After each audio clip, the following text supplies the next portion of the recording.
سبحانك لا علم لنا إلا ما علمتنا إنك أنت العليم الحكيم. الحمد لله মহান রব্বুল আলামিনের দরবারে অসংখ্য শুকরিয়া যে মহান রব্বুল আলামিন আজকে আমাদেরকে পবিত্র জুমার দিনে আল্লাহ পাকের মহান বিরাট হুকুম বিরাট জুমা সালাত আদায় করার জন্য পত্র মসজিদে আসার মতো বসার মতো তৌফিক দান করেছেন। পাশাপাশি দুনিয়ার হাজারো ব্যস্ততা ঝামেলা থেকে পার করে মুক্তি দান করে সুস্থতার সহিত আল্লাহ পাকের প্রকৃতি পায়ে সিজদা দেওয়ার ব্যবস্থা করে দিয়েছেন। এই জন্য আমরা সকলের অন্তর থেকে শুকরিয়া আদায় করি আলহামদুলিল্লাহ। সম্মানিত মুসলিয়ানে কেরাম, দেখতে দেখতে আমরা রমজানের একেবারে শেষ পর্যায়ে চলে এসেছি। আমরা রমজানের সবচেয়ে গুরুত্বপূর্ণ যে দশক, শেষ দশক, সেই দশকের মধ্যে অবস্থান করতেছি। আজকে রমজান মাসে চতুর্থ জুমা।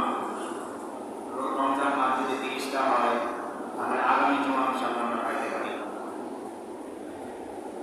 তো আজকে আমরা এই সংক্ষিপ্ত সময়ের মধ্যে যে বিষয়টা নিয়ে কথা বলবো সেটা হলো যাকাত এবং সাদকাতুল ফিতর বা ফিতরা যেটাকে বলা হয়। যদিও যাকাতটা এই রমজানের সাথে সম্পর্কিত কোনো বিষয় না, তবে সাদকাতুল ফিতর বা ফিতরা যেটা বলি এটা রমজানের সাথে সম্পর্কিত। কিন্তু অধিকাংশ মানুষ যেহেতু যাকাতটা রমজান মাসে প্রদান করে থাকে, এই জন্য যাকাত সম্পর্কে আমাদের আলোচনা হওয়া উচিত। কারণ ইসলামী 5টি ভিত্তির মধ্যে, 5টি খুঁটির মধ্যে অন্যতম একটা খুঁটি, অন্যতম একটা ভিত্তি হলো এই যাকাত। কোরআন এবং হাদিসের মধ্যে এই যাকাতের গুরুত্ব, যাকাতের ফজিলত এবং এই যাকাত না দিলে কি পরিমাণ শাস্তি সব বিস্তারিত বর্ণনা এসেছে। আজকে আমরা এই আধা ঘন্টা সময়ের মধ্যে সংক্ষিপ্তভাবে সবগুলো বিষয় জানার চেষ্টা করবো ইনশাআল্লাহ। মুহতারাম হাজির, যাকাত সম্পর্কে আল্লাহ রাব্বুল আলামিন বলেন সূরা নূরের 56 নম্বর আয়াতে আল্লাহ তাআলা বলেন ওয়া আকিমুস সালাতা ওয়া আতুজ যাকাতা ওয়া আতিউর রাসূল লাআল্লাকুম তুরহামুন।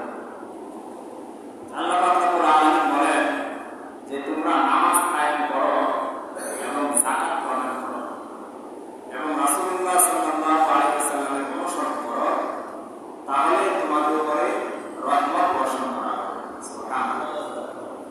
তাহলে এই আয়াত থেকে আমরা যত যাকাত সম্পর্কে আলোচনা করব, যাকাতের কথা এই আয়াতের মধ্যে আছে, তার মানে যারা যাকাত আদায় করবে আল্লাহ তাআলা তাদের প্রতি রহমত নাযিল করবেন, বরকত নাযিল করবেন। তাদের প্রতি বলতে তারা যে তাদের অর্থ থেকে, টাকা থেকে যে মানুষকে যাকাত প্রদান করবেন, এই সম্পদের মধ্যে আল্লাহ তাআলা বরকত দিবেন, আল্লাহ তাআলা সম্পদের মধ্যে রহমত নাযিল করবেন। কারণ বাহ্যিকভাবে দেখা যায় যে প্রতি লাখে 2,500 টাকা যাকাত দিতে হয়, শতকরা 2.5 টাকা, 1,000 হয় 25 টাকা। তাহলে দেখা যায় আর্থিকভাবে কিছুটা ক্ষতি হয়ে যায়, বাহ্যিকভাবে আমরা যেটা দেখতে পাই। কিন্তু বাস্তবিক পক্ষে যারা পুঙ্খানুপুঙ্খানুভাবে যাকাত প্রদান করবে, তার সম্পদের হিসাব করে আল্লাহ তাআলা কোরআনে এখানে বলে দিয়েছে লাআল্লাকুম তুরহামুন। তারা রহমত প্রাপ্ত হবে, তাদের প্রতি দয়া করবে, আল্লাহ তাআলা রহমত করবে। তাদের সম্পদে আল্লাহ তাআলা এমন দিক দিয়ে বাড়িয়ে দিবে যে তারা টেরও পাবে না। বালা মুসিবত, দুঃখ, দুর্দশা সমস্ত কিছু থেকে আল্লাহ তাআলা হেফাজত করবে। আর যদি সময় মতো ঠিক মতো আমরা যাকাত প্রদান না করি, এই যে যাকাতের অর্থটা কোন দিক দিয়ে চলে যাবে, অসুস্থতা, বিভিন্ন পেরেশানির মধ্যে আমি আপনি টেরও পাবো। সুতরাং এই যে যাকাতের গুরুত্বপূর্ণ একটা বিষয়, যারা যাকাত প্রদান করবে আল্লাহ তাআলা তাদের প্রতি রহমত নাযিল করবে, তাদের প্রতি বরকত নাযিল করবে। এটা হলো কোরআন থেকে আমরা জানতে পারলাম। হাদিসের মধ্যে এসেছে, বুখারী শরীফের 8 নম্বর হাদিস, নবীজি বলেন বুনিয়াল ইসলামু আলা খামসিন শাহাদাতি আল্লা ইলাহা ইল্লাল্লাহ। এই ইসলামকে আল্লাহ তাআলা 5টি স্তম্ভের উপরে, 5টি খুঁটির উপরে আল্লাহ তাআলা দাঁড় করিয়েছেন। এর প্রথম খুঁটি হলো এই সাক্ষ্য দেওয়া যে আল্লাহ তাআলা ব্যতীত আর কোনো মাবুদ নেই। হযরত মুহাম্মদ সাল্লাল্লাহু আলাইহি ওয়াসাল্লাম বলেন আল্লাহ পাকের প্রেরিত বান্দা ও রাসূল। এটা হলো ইসলামের প্রথম খুঁটি, প্রথম খুঁটি। এরপর নবীজি বলেন শাহাদাতু আল্লা ইলাহা ইল্লাল্লাহ ওয়া আন্না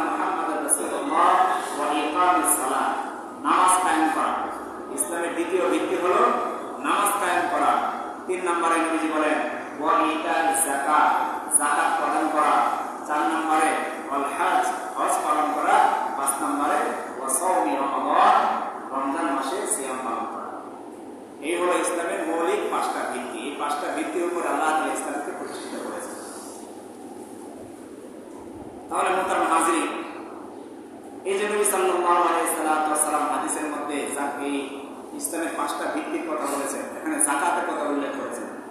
নামাজ যেরকম 5 ওয়াক্ত ফরজ, হজ যেরকম টাকা পয়সা হলে হজ ফরজ, রমজান মাস পাইলে যেরকম রোজা রাখা ফরজ, ঠিক তদ্রুপভাবে নেশাব পরিমাণ মালের মালিক হলে ওই ব্যক্তির উপরে যাকাতও ঠিক এরকম প্রতি বছরই ফরজ। যাকাতটাকে আল্লাহ তাআলা এবং আল্লাহ নবী সাল্লাল্লাহু আলাইহি ওয়াসাল্লাম 5টা ভিত্তির একদম মধ্যবর্তী জায়গার মধ্যে রেখেছেন। আমরা বই পুস্তকে পড়ি কালিমা, নামাজ, এরপর কি রোজা, হজ, যাকাত, 5 নম্বরে যাকাতকে আমরা নিয়ে যাই। অথচ এই যে আয়াত পড়লাম, হাদিস পাঠ করলাম, এখানে আল্লাহ তাআলা যাকাতকে কত নম্বরে উল্লেখ করছেন? 3 নম্বরে। তার মানে যাকাতের আগে 2টা বিষয়, যাকাতের পরে আরো 2টা বিষয়। মোট ইসলামের ভিত্তি হলো কয়টা? 5টা। প্রথম হলো কালিমা, 2 নম্বরে হলো নামাজ, 3 নম্বরে হলো যাকাত, 4 নম্বরে হজ, 5 নম্বরে রোজা। তার মানে যাকাতটাকে আল্লাহ তাআলা করে মিডল পয়েন্টে রাখছে, মধ্যবর্তী জায়গায়। আপনারা ইস্তেমার মাঠে যারা গেছেন বা বিভিন্ন জায়গায় গেলে দেখা যায় সামিয়ানা টানানো হয়, তিরপাল দিয়ে বা এরকম চট্টি দিয়ে 4 কোণার মধ্যে 4টা বাঁশ গায়রা, তারপরে এটার প্রতি ত্রিপল দেওয়া হয়। তো দিলে কি হয়, মধ্যবর্তী জায়গাটা কিন্তু ডুন হয়ে থাকে, নিচা হয়ে থাকে। ওই জায়গায় আরেকটা বাঁশ দিলে দেখা যায় তাবুটা, ওই সামিয়ানাটা আরো সুন্দর হয়ে যায়, বেশি ওঠে। ঠিক আল্লাহ পাক রব্বুল আলামিন নবী সাল্লাল্লাহু আলাইহি ওয়াসাল্লাম যাকাতকে 3 নম্বরে মধ্যবর্তী জায়গায় এই জন্য রেখেছেন যে ইসলামের 4টি কোটি আপনি 4 জায়গায় দাঁড় করালেন, কালিমা, নামাজ, হজ, রোজা। আর যাকাতটাকে যখন আপনি পরিপূর্ণভাবে আদায় করবেন, ওই তাবু যেরকম ভাবে মধ্যবর্তী জায়গায় খুঁটি দেওয়ার কারণে তাবুটা বেশি ওঠে, ঠিক তদ্রুপভাবে যাকাতকে যারা পরিপূর্ণভাবে আদায় করবে, এই 5ম ভিত্তির 5টা ভিত্তি তার মজবুত হয়ে যাবে। আর আমরা যাকাতকে বই পুস্তকে, বিভিন্ন টেলিভিশনে, বিভিন্ন পত্র পত্রিকায় যাকাতকে ঠেলে ঠেলে আমরা একবারে শেষের দিকে নিয়ে গেছি। কারণ যাকাত তো অর্থের খরচ হয়, এখানে অর্থের মায়া, টাকা পয়সার লোক সবার অন্তরের মধ্যে রয়েছে। এই জন্য আমরা যাকাতটাকে কি করছি, একবারে শেষের দিকে নিয়ে গেছি। যদি বলা হয় যে আজকে রাত্রে সবাই বলা 50 টাকা নামাজ পড়তে হবে, সবাই রাজি হয়ে যাবে। যদি বলা হয় যে 2 দিন রোজা রাখতে হবে, এই ইবাদতগুলোতে সবাই রাজি হয়ে যাবে। কিন্তু যদি বলা হয় যে আগামী জুমায় সবাই সবার সম্পদের যাকাতের হিসাব মসজিদে নিয়ে আসবে, খুঁজে পাওয়া যাবে না। কারণ সম্পদের মায়া, টাকা পয়সার মায়া সবার অন্তরের মধ্যে রয়েছে। কিন্তু যাকাতটাকে আল্লাহ তাআলা এবং আল্লাহ নবী সাল্লাল্লাহু আলাইহি ওয়াসাল্লাম অনেক গুরুত্বপূর্ণ একটা বিধান বলেছেন। এটা যখন আপনি পরিপূর্ণভাবে আদায় করবেন, আপনার সমস্ত সম্পদ, সমস্ত টাকা পয়সা পবিত্র হয়ে যাবে এবং ইসলামের 5টা ভিত্তি একত্রে ভাবে আপনার মজবুত হয়ে যাবে। কারণ যাকাত শব্দের অর্থই হলো পবিত্র করা। আপনি যদি ঠিক মতো যাকাত প্রদান না করেন, একদম পুঙ্খানুপুঙ্খানুভাবে হিসাব করে যাকাত যদি প্রদান না করেন, আপনার সমস্ত সম্পত্তি হারাম হয়ে যাবে। আর যদি যাকাত প্রদান করেন, পুরা সমস্ত সম্পদ আপনার জন্য হালাল হয়ে যাবে। এই জন্য মুহতারাম হাজিরিন, যাকাতটা হলো ইসলামের 5ম ভিত্তির অন্যতম একটা। এই জন্য মুহতারাম হাজিরিন, যাকাতের গুরুত্ব অনেক বেশি। হাদিসের মধ্যে এসেছে ইসলামের দ্বিতীয় খলিফা হযরত আবু বকর, ইসলামের প্রথম খলিফা হযরত আবু বকর সিদ্দিক রাদিয়াল্লাহু তাআলা আনহুর জামানায় উনি যখন মদিনাতে ছিলেন, তখন একটা সম্প্রদায় যাকাত প্রদান করতে তারা অস্বীকার করল। তারা যাকাত দিতে গরিমসি করল। আবু বকর রাদিয়াল্লাহু তাআলা আনহু ছিলেন আরহাম উম্মতি বি উম্মতি আবু বকর, এই উম্মতের সবচেয়ে কোমল হৃদয়ে নরম মনের মানুষ। কিন্তু উনার জামানায় যখন ওই লোকেরা যাকাত দিতে অস্বীকার করলো, এই নরম মানুষটা গরম হয়ে গেলেন। ওই সমস্ত লোকদের বিরুদ্ধে উনি যুদ্ধ ঘোষণা করে দিলেন যে তারা যদি যাকাত প্রদান না করে, আমি তাদের বিরুদ্ধে যুদ্ধ করব। উমর রাদিয়াল্লাহু তাআলা আনহু দাঁড়িয়ে গেলেন। উনি বললেন যে হে আল্লাহর নবী, সাহাবী ওরা তো নামাজ কায়েম করে, ওরা তো নামাজ পড়ে, অথচ আপনি তাদের বিরুদ্ধে যুদ্ধ করবেন? আবু বকর সিদ্দিক রাদিয়াল্লাহু তাআলা আনহু বলেছিলেন যে হ্যাঁ, অবশ্যই তাদের বিরুদ্ধে যুদ্ধ করব যদি তারা যাকাত প্রদান না করে। এমনকি তারা যদি যাকাতের পণ্যের ক্ষেত্রে বা পশু পাখির ক্ষেত্রে, তারা যে পশুর ক্ষেত্রে রশিটা, গলার মধ্যে যে রশিটা উটের বা ছাগল, ভেড়া, দুম্বা, ওই রশিটা দিতে যদি অস্বীকার করে এবং অন্যান্য সম্পদ যেগুলো বস্তা ভর্তি করে, ব্যাগ ভর্তি করে নবীজির জামানায় দেওয়া হতো, ওই বস্তাটা, ওই ব্যাগটা দিতেও যদি অস্বীকার করে, তারপরও আমি তাদের বিরুদ্ধে যুদ্ধ করব। পরিমাণ গুরুত্ব জাকাতে। তো ওই দিন হযরতে ওমর ফারুক রাদিয়াল্লাহু তাআলা আনহু বলেছিলেন যে আল্লাহ তাআলা হযরত আবু বকরের অন্তরকে হকের জন্য, দ্বীনের জন্য প্রশস্ত করে দিয়েছেন। যদি ওই দিন উনি এই কঠিন সিদ্ধান্ত না নিতেন, তাহলে অদূর ভবিষ্যতে দেখা যায় কিছুদিন পরে, কয়েক বছর পরে যে সমস্ত লোকেরা যাকাত অস্বীকার করেছে তারা নামাজকে অস্বীকার করে বসে।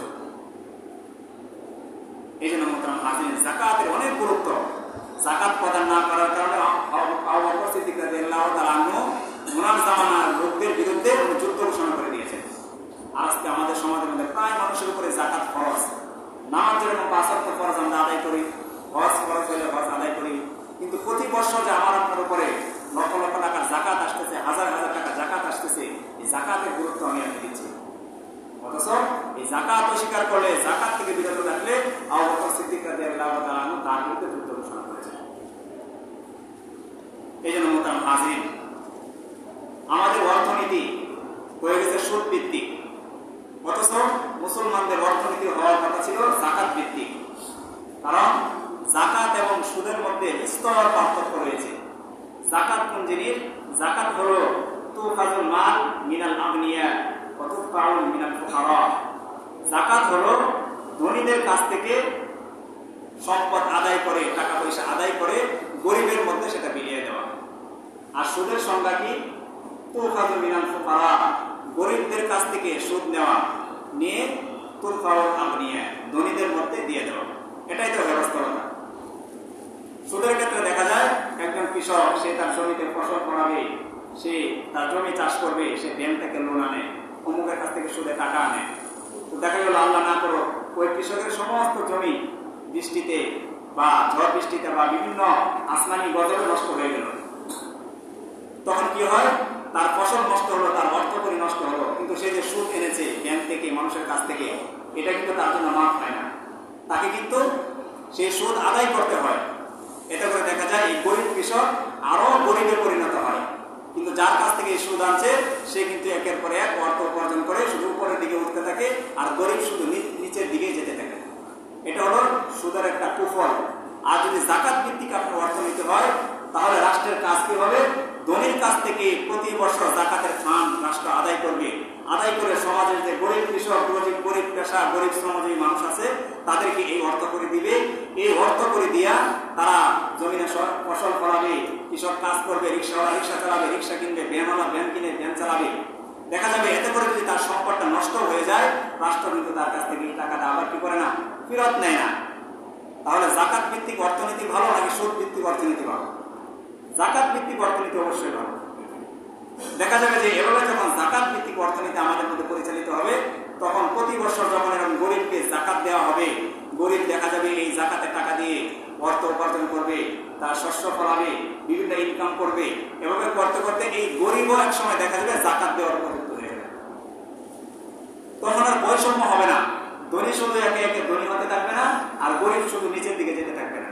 বরং সমাজের মধ্যে তখন একটা ভারসাম্য, স্থিতিশীলতা, একটা সামঞ্জস্যতা, বৈষম্য দূর হয়ে যাবে সমাজের মধ্যে। সুতরাং মুহতারাম হাজিরিন, এই সুদ ভিত্তিক যে অর্থনীতি আমাদের মধ্যে, এগুলো পরিহার করতে হবে। ইসলামের যে মূলনীতি যাকাত ভিত্তিক অর্থনীতি, এই যাকাতের পুঙ্খানুপুঙ্খানু যে হকগুলো রয়েছে, এগুলো নিজেরা নিজেদের মধ্যে উঠাতে হবে এবং গরিবের কাছে এই যাকাতের অর্থ পৌঁছিয়ে দিতে হবে। এটা হলো ইসলামের নিয়ম। এতে করে দেখা যাবে যে গরিবরা আস্তে আস্তে ধনীতে পরিণত হবে এবং ধনীরা শুধু উপরের দিকে যাবে না, বরং সমাজের মধ্যে একটা সামঞ্জস্যতা, সমাজের মধ্যে একটা ভারসাম্য রক্ষা হবে। এটা হলো যাকাত এবং সুদের মধ্যে অন্যতম একটা পার্থক্য। মুহতারাম হাজিরিন, এই যে আমরা যাকাত প্রদান করি প্রতি বছর, যাকাতের কি কি ফজিলত রয়েছে? যাকাতের অনেক ফজিলত রয়েছে। কিছুক্ষণ আগে আয়াত বললাম, আল্লাহ তাআলা সূরা নূরের 56 নম্বর আয়াতের মধ্যে বলেছে, যারা যাকাত প্রদান করবে আল্লাহ তাআলা তাদের সম্পদের মধ্যে বরকত নাজিল করে দেন। সুবহানাল্লাহ। তাদের অর্থের মধ্যে আল্লাহ তাআলা রহমত নাজিল করে দেন। কারণ বাহ্যিকভাবে দেখা যায় যে আল্লাহ তাআলার রাস্তায় এই যাকাতের অর্থটা যখন আমি আপনি ব্যয় করতেছি, হয়তো টাকা কমে যাচ্ছে, অর্থ কমে যাচ্ছে, কিন্তু আল্লাহ তাআলা প্রকৃতপক্ষে আপনাকে কোন দিক দিয়ে জিতিয়ে দিবেন আপনি টেরও পাবেন না। এটা তো হলো কোরআনের কথা। হাদিসের মধ্যে এসেছে যাকাতের ফজিলত সম্পর্কে, বুখারী শরীফের 1357 নম্বর হাদিস। এই হাদিসের মধ্যে নবী সাল্লাল্লাহু আলাইহি ওয়াসাল্লাম অন্যতম সাহাবা হযরত আবু হুরায়রা রাদিয়াল্লাহু তাআলা আনহু বলেন যে একজন সাহাবা নবী আলাইহিস সালাতু ওয়াস সালামের দরবারে আসলেন, এসে বললেন, ও আল্লাহর নবী, আপনি আমাকে এরকম কিছু আমল শিখিয়ে দিন যে আমলগুলো করলে আমি সরাসরি জান্নাতে চলে যেতে পারবো। নবী সাল্লাল্লাহু আলাইহি ওয়াসাল্লাম ওনাকে 4টা আমল দিলেন যে আমার সাহাবী, তুমি 4টা আমল করবা। 1 নাম্বার, তুমি জীবনে কখনো আল্লাহ পাকের সাথে শিরিক করবে না, আল্লাহকে এক বলে বিশ্বাস করবা, আল্লাহর সাথে অন্য কাউকে শরীক করবা না। এটা হলো তোমার কাজ, প্রথম কাজ। দ্বিতীয় কাজ হলো তুমি 5 ওয়াক্ত নামাজ গুরুত্ব সহকারে জামাতের সহিত আদায় করবা। 3 নাম্বার, নবীজি বলেন তুমি যাকাত প্রদান করবা যদি তোমার উপরে যাকাত ফরজ হয়ে থাকে, এবং তুমি যদি রমজান মাস পেয়ে থাকো রমজান মাসে তুমি রোজা আদায় করবা। এই 4টা কাজ তুমি করবা। আল্লাহর সাথে কাউকে শিরিক করবা না, এবং নামাজ কায়েম করবা, যাকাত দিবা, এবং রমজান মাসে রোজা পালন করবা। এই 4টা কাজ তুমি করবা। এই 4টা কাজ বলার পরে ওই সাহাবী নবীজির দরবার থেকে চলে যাচ্ছে। সে চলে যাওয়ার সময় বলতেছে, নবীজি আমাকে যে 4টা কাজ দিয়েছে এর চাইতে বেশিও আমি জীবনে কখনো করবো না, এর চাইতে কমও আমি করবো না। নবীজি যা বলছে আমি তাই করবো, এর মধ্যে কম বেশি করবো না। এটা সে বলতে বলতে বলতে বলতে সে রাস্তা দিয়ে আসতেছে। নবী সাল্লাল্লাহু আলাইহি ওয়াসাল্লাম অন্যান্য সাহাবায়ে কেরাম দেখে বললেন, ও আমার সাহাবায়ে কেরাম, তোমরা কি জান্নাতি লোক দেখতে চাও? দুনিয়াতে তো জান্নাতি লোক দেখা যায় না, তবে তোমরা যদি জান্নাতি মানুষ দেখতে চাও, ওই যে আমার সাহাবী একটু আগে আমার কাছে আসছিল, এখন সে এই কথা বলে বলে যাইতেছে যে আল্লাহর নবী যে কথা বলেছে 4টি কাজ করব, এই 4 কাজের বেশিও করবো না কমও করবো না, তোমরা ওই লোকটাকে দেখে না, ওই লোকটা জান্নাতি। সুবহানাল্লাহ। তাহলে মুহতারাম হাজিরিন, আমরা যদি যাকাত প্রদান করি, নামাজ পড়ি, আল্লাহ পাকের সাথে কাউকে শিরিক না করি, এরকম ভাবে যদি রমজান মাসে রোজা পালন করি, তাহলে ওই যে সাহাবীকে জান্নাতের গ্যারান্টি দিয়েছে আল্লাহ নবী সাল্লাল্লাহু আলাইহি ওয়াসাল্লাম, আমরাও আশা করি যে সেই সাহাবীর অন্তর্ভুক্ত হয়ে যাব। সুবহানাল্লাহ। এটা হলো যাকাতের হাদিসের মধ্যে বর্ণিত অন্যতম একটা ফজিলত। এখন যারা যাকাতের হকদার হওয়ার পরেও, যাকাতের নেশাব পরিমাণ মাল তার কাছে থাকার পরেও যাকাত প্রদান না করবে, যাকাত দিবে না, তাদের কি শাস্তি? ফজিলত যেরকম রয়েছে এটার এরকম ভাবে শাস্তিরও সম্মুখীন হতে হবে, কঠিন শাস্তি যারা যাকাত প্রদান না করবে। হাদিসের মধ্যে 2 ধরনের শাস্তির কথা এসেছে। এক ধরনের শাস্তি নবী আলাইহিস সালাতু ওয়াস সালাম বলেন, যাদের উপরে যাকাত ফরজ হয়েছে কিন্তু যাকাত প্রদান করবে না, তাদের প্রথম শাস্তি হবে তাদেরকে কবরে রাখার পরে তাদের কবরের মধ্যে একটা সাপ দিয়ে দেওয়া হবে। নবীজি বলেন ওই সাপটা ওই যাকাত যে দেয় নাই তার পা থেকে পেঁচাইতে পেঁচাইতে তার একদম এরকম এই কপাল পর্যন্ত আসবে, কপালের মধ্যে তার ফনাটা এরকম ভাবে দিয়ে রাখবে, এবং সে সুবল দিবে ওই যাকাত যে ব্যক্তি দেয় নাই তার কপালের মধ্যে। নবীজি বলেন কবরের ওই সাপের বিষ কিরকম হবে, ওই সাপ যদি দুনিয়ার জমিনে একটা শ্বাস ফেলতো, নবীজি বলেন, তাহলে এই পৃথিবীতে কিয়ামত পর্যন্ত কোনো তরুলতা, কোনো শাকসবজি, কোনো এরকম গাছগাছালি জন্মাইতো না, এত বিষাক্ত ওই সাপের ছোবল। এরকম সাপ ওই যে যাকাত প্রদান করবে না তার কবরের মধ্যে দিয়ে দেওয়া হবে। ওই সাপ তাকে বারবার দংশন করবে, দংশন করার কারণে দেখা যাবে যে মানুষটা মাটির নিচে চলে যাবে দংশনের চোটে। আবার দেখা যাবে যে জাহান্নামের ওই সাপের মধ্যে আল্লাহ তাআলা তার পায়ের মধ্যে নখ দিবে। দুনিয়ার সাপেরা তো তারা পিঠের উপরে চলাচল করে, পেটের উপরে চলাচল করে, কিন্তু জাহান্নামের ওই সাপের নখ থাকবে, ওই নখ দিয়ে আবার ওই জাহান্নামী ব্যক্তিকে যাকাত যে দিবে না তাকে মাটির নিচ থেকে কুড়ে কুড়ে আবার টেনে বের করবে, আবার তাকে ছোবল দিবে। তার শাস্তি হলে চলতেই থাকবে, চলতেই থাকবে। এটা হলো প্রথম শাস্তি, যারা যাকাত না দিবে। দ্বিতীয় নম্বর শাস্তি নবী আলাইহিস সালাতু ওয়াস সালাম বলেন, ওই যে দুনিয়াতে থাকা অবস্থায় তার কাছে যে স্বর্ণ ছিল, রৌপ্য ছিল, টাকা পয়সা, নগদ অর্থকড়ি ছিল, যেগুলোর মাধ্যমে তার উপরে যাকাত ফরজ হয়েছিল, সে যাকাত দেয় নাই, এই সমস্ত গুপ্ত ধনকে আল্লাহ তাআলা ওই দিন হাসরের ময়দানে গলাবে। স্বর্ণ রূপা সমস্ত অর্থকড়িকে একসাথে করে আগুনের তাপ দিয়া ওটাকে গলানো হবে। বলে কি করবে নবী আলাইহিস সালাতু ওয়াস সালাম বলেন, এই গলানো জিনিসটা দিয়া ওই জাহান্নামী ব্যক্তির ওই যাকাত প্রদান যে করবে না তার কপালের মধ্যে, তার পিঠের মধ্যে, তার পার্শ্ব দেশের মধ্যে ছেঁকা দিবে, ছেঁক দিবে। আমাদের পায়ে বা শরীরে অনেক সময় দেখা যায় চুল খায়, তো কি করি গ্রামের মানুষেরা কাশি বা এরকম চিনি বা বটি তা গরম করে পায়ের মধ্যে এরকম বাড়ি দিই, কিন্তু আমরা ছেঁক দিই। তো ঠিক ওইভাবে জাহান্নামী লোক যারা যাকাত প্রদান করবে না, যাকাতে মাসরাফ হওয়ার পরেও, যাকাত তাদের উপরে ফরজ হওয়ার পরেও যারা এরকম যাকাত প্রদান করবে না, এই অর্থকড়ি যে অর্থকড়ি সে আজকে জমাইতেছে, একত্রিত করতেছে ভবিষ্যতের আশায়, এই অর্থকড়ি ওই দিন গলিয়ে তাকে ছেড়ে দেওয়া হবে। এই হলো যারা সময় মতো যাকাত প্রদান না করবে তাদের শাস্তি। মুহতারাম হাজিরিন, যাকাত কার উপরে ফরজ?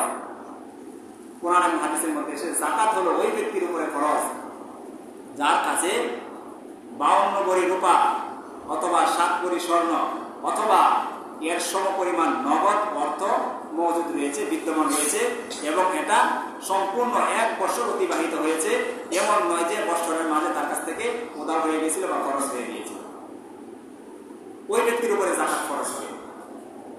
দেখা গেল কারো কাছে অল্প পরিমাণ স্বর্ণ আছে, অল্প পরিমাণ রূপা আছে, 52 ভরি রূপা লাগে, কিন্তু কারো কাছে সম্পূর্ণ 52 ভরি রূপা নাই। স্বর্ণের ক্ষেত্রে যাকাতের নেশাব হলো 7 ভরি স্বর্ণ লাগে, দেখা গেল কারো কাছে সম্পূর্ণ 7 ভরি স্বর্ণ নেই। আবার দেখা গেল যে কারোর কাছে এরকম হবে ওই পরিমাণ অর্থ নেই। এখন হিসাব করতে হবে যে স্বর্ণ, রূপা এবং এই নগদ অর্থ মিলানোর পরে তার যাকাত পরিমাণ টাকা হয় কিনা। এবং যাকাতের ক্ষেত্রে সবচেয়ে লক্ষণীয় বিষয় হলো যেভাবে হিসাব করলে গরিবের লাভ হয় সেইভাবে হিসাব করতে হবে। আপনি যদি স্বর্ণ দিয়ে হিসাব করেন, 7 ভরি স্বর্ণের দাম এখন বর্তমানে 15-16 লক্ষ টাকা, তাহলে 15-16 লক্ষ টাকা খুব কম মানুষের কাছে কিন্তু আছে। স্বর্ণ দিয়ে হিসাব করলে আপনার উপরে যাকাত খরচ হবে না।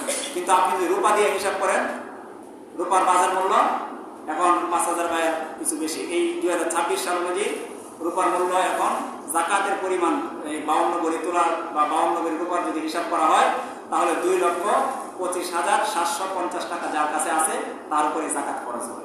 কিন্তু স্বর্ণ দিয়ে হিসাব করলে প্রায় 15 লক্ষ টাকার মতো লাগবে। আর যদি আপনি রূপা দিয়ে হিসাব করেন তাহলে 2,25,750 টাকা যার কাছে আছে তার উপরে যাকাত খরচ হবে। এখন কারো কাছে দেখা গেল যে 2,25,750 টাকা নাই, এর সাথে কম টাকা আছে, কিন্তু তার কাছে 1 ভরি স্বর্ণ আছে, 5 ভরি রূপা আছে, ওইটার টাকা আপনি হিসাব করবেন। হিসাব করে দেখবেন যে সম্পূর্ণ টাকা এবং সম্পূর্ণ রূপা এবং সম্পূর্ণ স্বর্ণ মিলানোর পরে 2,25,750 টাকা হয়েছে কিনা। যদি হয়ে থাকে আপনার উপরে যাকাত ফরজ। এবং এটা লক্ষ্য করতে হবে যে এই সম্পূর্ণ টাকাটার উপরে, স্বর্ণের উপরে, রূপার উপরে আপনার 1 বছর অতিবাহিত হয়েছে কিনা। কথার কথা আজকে হলো 23 রমজান, তো গত বছর 25 সালে 23 রমজান থেকে আজকে 23 রমজান 1 বছর না। যাকাত প্রদান করতে হলে চাঁদের হিসাব করতে হবে, ইংরেজি হিসাব না, আরবি মাসের চাঁদের হিসাব অনুযায়ী। তো গত বছরে 23 রমজান থেকে আজকে 23 রমজান পর্যন্ত যাদের কাছে এই পরিমাণ টাকা এখন মজুদ আছে, এই মুহূর্তে এই সময় আপনার উপরে যাকাত খরচ 2,25,750 টাকা যার কাছে গত বছরের 23 রমজান থেকে আজকের এই 23 রমজান পর্যন্ত উপস্থিত আছে। এর মাঝে আপনি খরচ করেন নাই, উধাও হয়ে যায় নাই, ব্যাংকে পড়ে আছে, আপনার ঘরে পড়ে আছে, আপনার উপরে যাকাত খরচ প্রতি লাখে 2,500, 2 লাখে হবে 5,000, শতকরা 2.5 টাকা, প্রতি হাজারে 25 টাকা। এভাবে হিসাব করলে 1 লাখে হয় 2,500 টাকা, প্রতি লাখে 2,500 টাকা হিসাব করে আজকের দিনে আপনার উপরে যাকাত আদায় করে দেওয়া খরচ। এবং এটা গিয়ে গরিবের কাছে পৌঁছে দেওয়া, আপনার নিজ হাতে পৌঁছে দেওয়া খরচ। যাকাতের শাড়ি, যাকাতের লুঙ্গি দেওয়া আপনার উপরে খরচ না, বরং এটা সম্পূর্ণভাবে নিষেধ। সমাজের মধ্যে দেখা যায় যাকাতের লুঙ্গি দেওয়া হয়, এখানে ব্যানার টানানো হয়, যাকাতের কাপড় দেওয়া হয়, এটা সম্পূর্ণ একটা নিষেধ, একটা পদ্ধতি। বরং যাকাত যেরকম আপনার উপরে আদায় করা খরচ, যাকাতের এই জিনিসটা যে যাকাত খাওয়ার উপযুক্ত তার কাছে গিয়ে, তার হাতে গিয়ে পৌঁছে দেওয়াটা আপনার উপরে খরচ। কারণ আপনি আপনার মালটাকে পবিত্র করতেছেন, আপনি আপনার সম্পদটাকে পবিত্র করতেছেন। এই যাকাতের সম্পূর্ণ হিসাব করে যদি আপনি যাকাত না দেন, আপনার সম্পূর্ণ এই সম্পদ হারাম হয়ে যাবে। আর এই যে একটু আগে শাস্তির কথা বললাম, এই শাস্তি কবরের মধ্যে ভোগ করতে হবে। এই জন্য মোহতারাম হাজরিন, হিসাব করবেন কার ঘরে কি পরিমাণ অর্থকড়ি আছে, কার ব্যবসা প্রতিষ্ঠানে কি পরিমাণ অর্থকড়ি আছে, সমস্ত কিছু হিসাব করে। একজন দোকানদার জানে তার দোকানে কি পরিমাণ মাল আছে, একজন ঘরের কর্তা সাহেব জানে তার ঘরে কি পরিমাণ অর্থ সম্পদ আছে। সুতরাং এটা হিসাবে বাইরে কোনো কিছু না, হিসাব করলে সম্পূর্ণভাবে আপনি যাকাত দিতে পারবেন। এভাবে টালটোপা হিসাব করলে হবে না, যেই পরিমাণ টাকা আছে একটা হিসাব করে দিয়ে দিলাম না, এভাবে আপনার যাকাত সম্পূর্ণভাবে আদায় হবে না। একদম পুঙ্খানুপুঙ্খানুভাবে হিসাব করে যাকাত আদায় করতে হবে, তাহলে আপনার যাকাত আদায় হবে। এরপরে যদি কিছু ভুল ত্রুটি থেকে যায়, এটার জন্য আল্লাহ পাকের কাছে ক্ষমা চাইলে আল্লাহ তাআলা ক্ষমা করে দিবেন। কিন্তু আপনি গরিবসি করে, আপনি কোটি কোটি লাখ লাখ টাকার মালিক, আপনি একটা অ্যামাউন্ট ধার্য করে 5 লাখ টাকা ধার্য করে আপনি যাকাত দিয়ে দিলেন না, এটা হবে না। বরং আপনার সমুদয় সম্পদ, সমস্ত সম্পদের হিসাব আপনার কাছে হিসাব করে কি পরিমাণ যাকাত আসে, যদি না বুঝে আসে, প্রয়োজনে মাদ্রাসায় যাবেন, মসজিদে যাবেন, ইমাম সাহেবের কাছে যাবেন, ওলামায়ে কেরামের কাছে যাবেন, গিয়ে সমস্ত সম্পদের হিসাব দিবেন। সমস্ত সম্পদের হিসাব দিয়ে আপনি আপনার যাকাতের যে অর্থটা, গরিবের যেটা হক আপনার সম্পদের মধ্যে, সেটা আপনি বুঝে নিয়ে আসবেন এবং গরিবের কাছে এটা পৌঁছিয়ে দিবেন। এটা আপনার উপরে ফরজ। 5 ওয়াক্ত নামাজ যেরকম ফরজ, রোজা যেরকম ফরজ, হজ পালন করা যেরকম ফরজ, যাকাতের অর্থটা সম্পূর্ণভাবে হিসাব করে বের করা এবং গরিবের কাছে পৌঁছে দেওয়া আপনার উপরে ফরজ। যখন আপনি পরিপূর্ণভাবে জাকাত আদায় করবেন, সমাজের মধ্যে এত বৈষম্য থাকবে না। গরিব শুধু গরিব হবে না, ধনী শুধু ধনী হবে না, বরং গরিবকে যখন আপনি নিয়মিত এরকমভাবে জাকাত প্রদান করবেন, এই গরিবও একটা সময় জাকাতের অর্থ এরকম উপার্জন করতে করতে সেও জাকাতের উপযুক্ত হয়ে যাবে। এই জন্য মোহতারাম হাজরিন, যাদের উপরে জাকাত ফরজ, আমরা অবশ্যই বেশি জাকাত প্রদান করব। সর্বশেষ কথা হলো, যেহেতু রমজান মাস চলতেছে, রমজান মাসে আরেকটা গুরুত্বপূর্ণ ইবাদত হলো সদকাতুল ফিতর বা ফিতরা বলা হয় যেটাকে। ফিতরা মোটামুটি সবার উপরে ফরজ, তবে ফিতরা ওই সমস্ত লোকদের উপরে ওয়াজিব যাদের উপরে জাকাত ফরজ, তাদের উপরে এই ফিতরাটাকে আল্লাহ তাআলা ওয়াজিব করেছেন। ফিতরা কিন্তু ফরজ না, ফিতরা হলো ওয়াজিব। যাদের উপরে আল্লাহ তাআলা জাকাত ফরজ করেছে, জাকাতের পরিমাণ মাল যাদের কাছে আছে, তাদের উপরে এই ফিতরাটাকে আল্লাহ তাআলা ওয়াজিব করেছেন। তবে এই ফিতরার ক্ষেত্রে অন্য লোকেরা যদি দিতে চায়, তারাও দিতে পারবে। এই ফিতরাটা কে দিবে?